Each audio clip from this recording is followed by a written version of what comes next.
Today on Iron Toots Gaming. We play a spooky game of Toy Box Wars. Stick around if you dare. That's the last time we use that voice. We promise.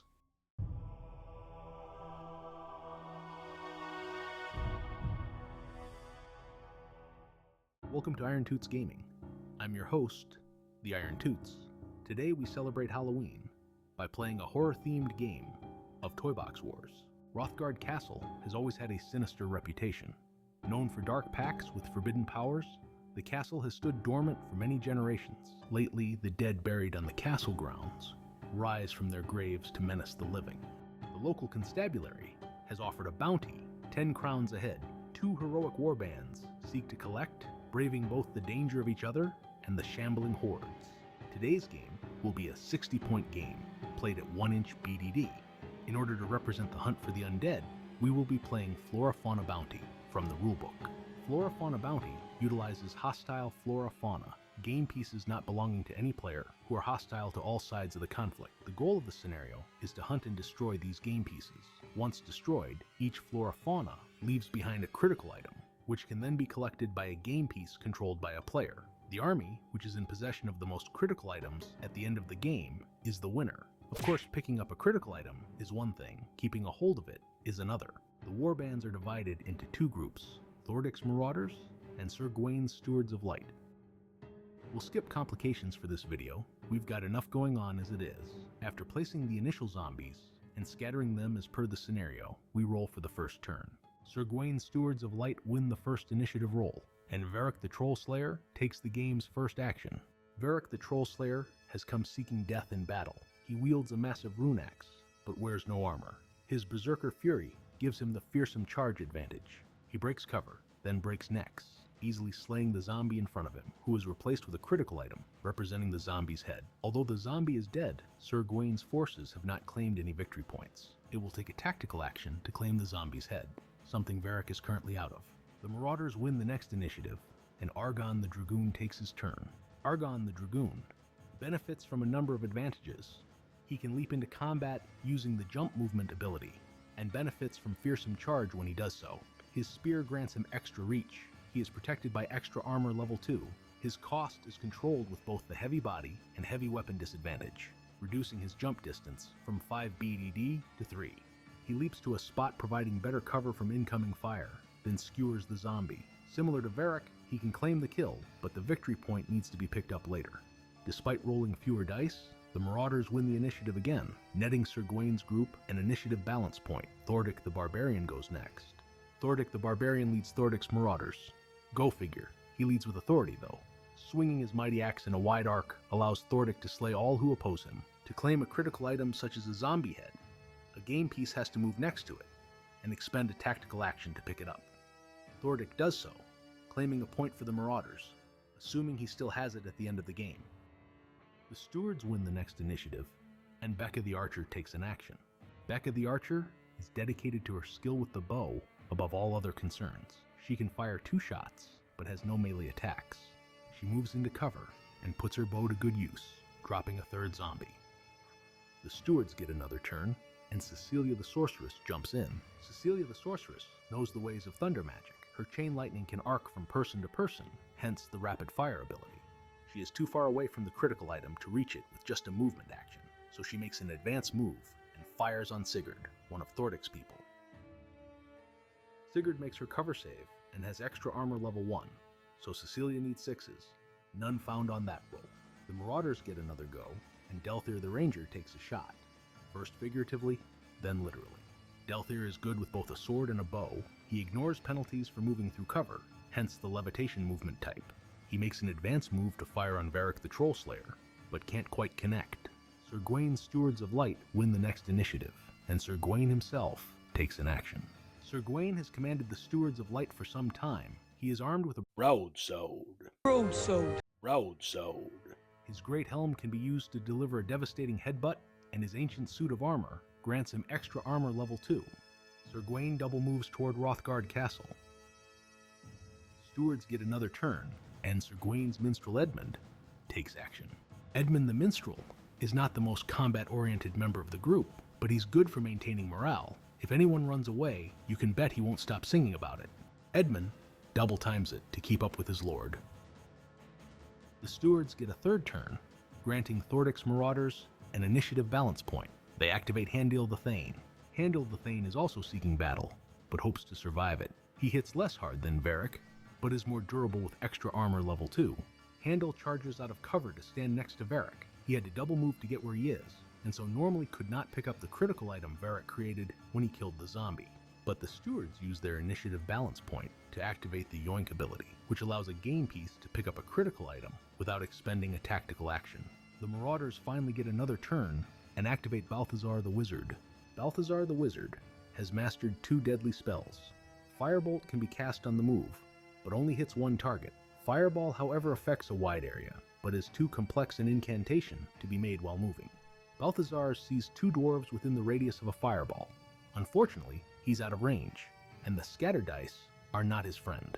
The marauders get another turn, granting another initiative balance point to Sir Gawain's forces. Sigurd the Shield Maiden takes her turn. Sigurd the Shield Maiden is one of Thordic's oldest companions. She is armed with a broadsword and a heavy wood shield, which contributes both to her attack and defense. She charges into the last zombie left on the board. She cuts it down with her broadsword, then uses an initiative balance point to yoink its head.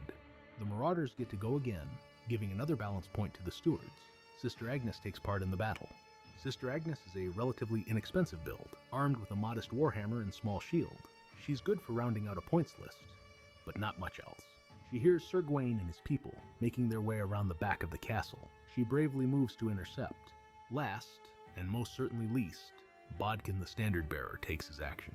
Bodkin the Standard Bearer has borne the warband standard for an impressively long time. Impressively long for an unarmored peasant armed with a piece of cloth on a stick. Feeling left alone in the spooky woods, he hightails it to keep up with Sir Gawain and Edmund. With that, the first turn ends. Or does it? Off.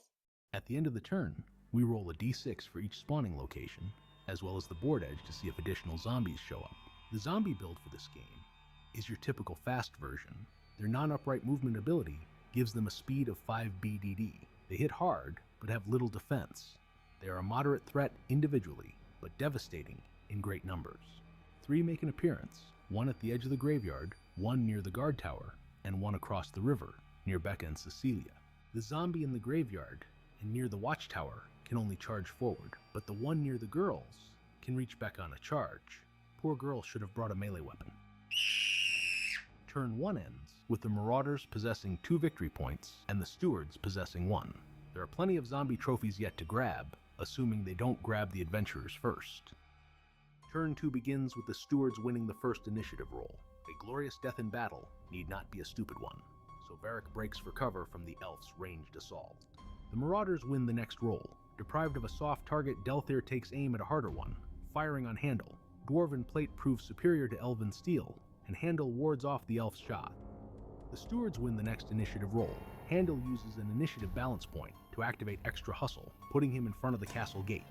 The stewards win another roll, giving an initiative balance point to the marauders. Horrified, Cecilia makes an advance move, putting distance between her and Becca's killer. She blasts away at the undead, but a 2 and a 3 won't cut it.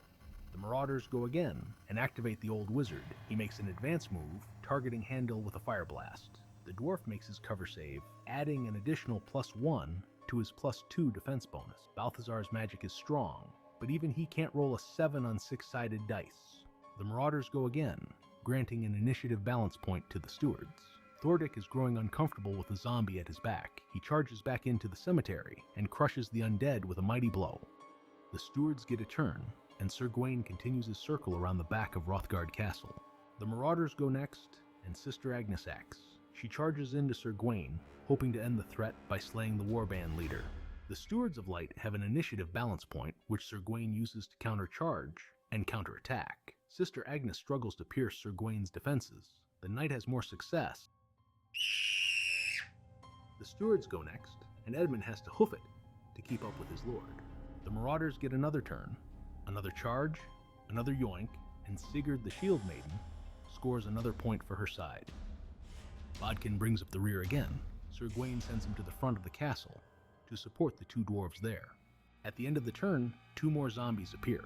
one near the nest near the guard tower, the other on the woodcutting yard on the back of the castle, including the zombie who killed Becca. That leaves 3 total. The zombie who killed Becca charges Cecilia. The young sorceress is able to fend off the undead attack. Balthazar is not so lucky, even with the Marauders using their last initiative balance point to re-roll the zombies' attacks with a hunker down. The old wizard falls. The zombie in the woodcutting yard charges forward and eats Sir Gawain's minstrel. And there was much rejoicing. Turn 2 ends with the Marauders possessing 3 zombie trophies, and the Steward still holding just 1. Both warbands are bloodied, and the zombies show no sign of slowing down. Turn 3 begins with the Stewards winning the first initiative roll. Sir Gawain takes this opportunity to avenge the death of his minstrel. And there was much rejoicing. The Marauders get the next turn, and Sigurd charges onto the bridge. As the Shield Maiden smashes in the skull of the zombie menacing Cecilia with her shield, the young sorceress dares to believe in man's better nature, a belief that is dashed when she feels Sigurd's blade pierce her heart moments later. The Stewards win the next roll. Tired of acting last, Bodkin moves to support Varric. The Marauders go next. Delthair can't maneuver to get a shot on the Stewards without risking a zombie in the back, so he decides to deal with the undead. Unfortunately, the zombie makes its cover save, so the 4 the elf rolled won't cut it. The Marauders win another initiative roll, giving the Stewards an initiative balance point. Argon charges in and skewers Handel. Needing 5s due to fearsome charge, he manages to kill the Dwarven Thane. At least he would have, if the Stewards didn't save him with a reroll from Hunker Down. Handel is still pinned by the Dragoon Spear, however, provoking a reaction attack if he moves. The Stewards win the next roll, and Varric senses his opportunity for a glorious death. He charges forward, drawing off Argon's reaction attack. But Handel is now free to act.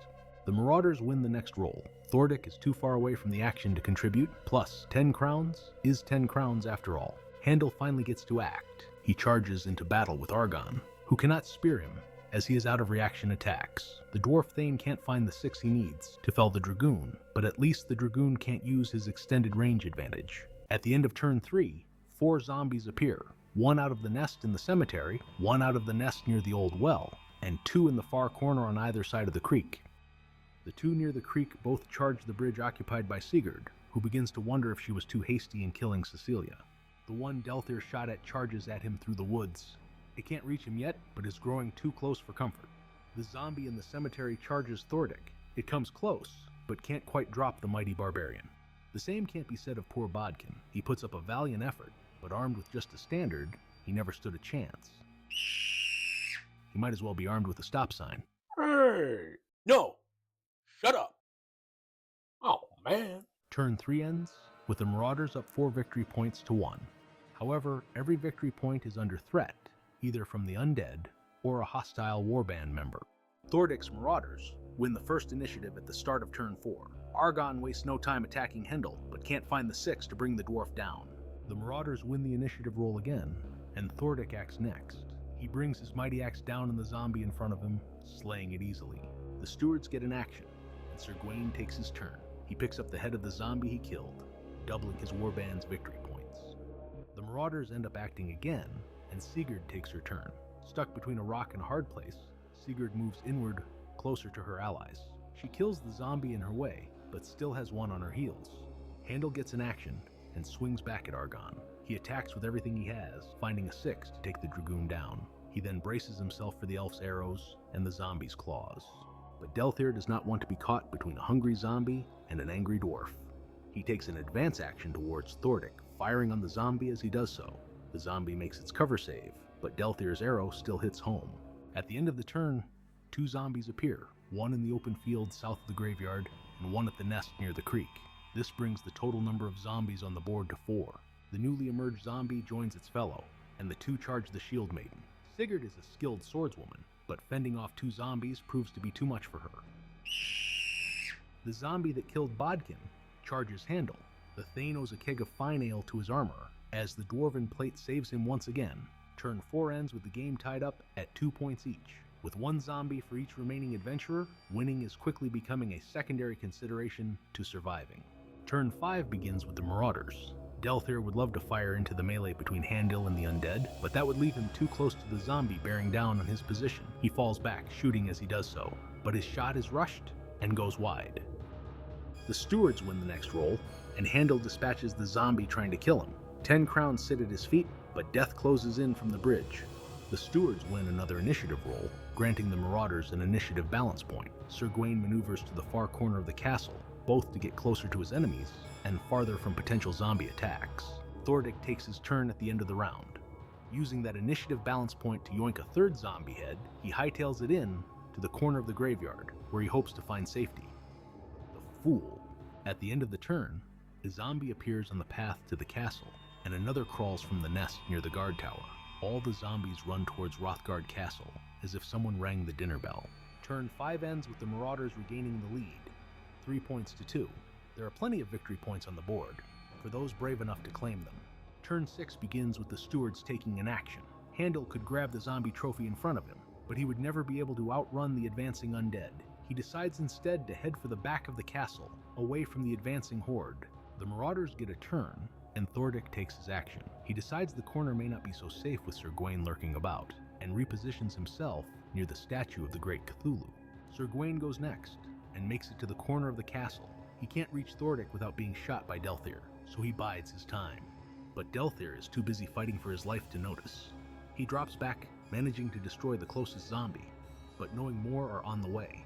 More zombies appear at the creek and near the tree line to the south, too far away to play a role this late in the game, but one appears in the woods opposite to the graveyard, in a position to menace Handel. Turn 6 ends, with the score unchanged, 3-2 marauders. This one will come down to the wire, with the final moments determining who will survive and what will be left of them. The final turn begins with the marauders winning the first initiative.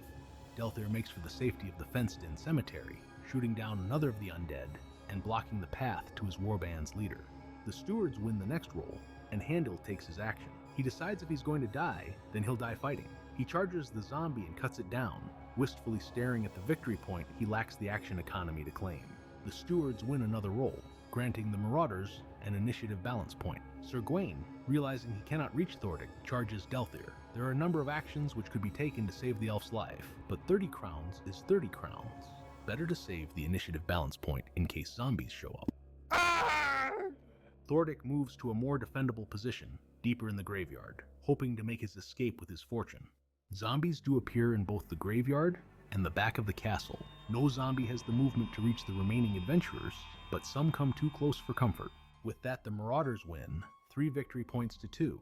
A costly game for both warbands, but 50 crowns is 50 crowns.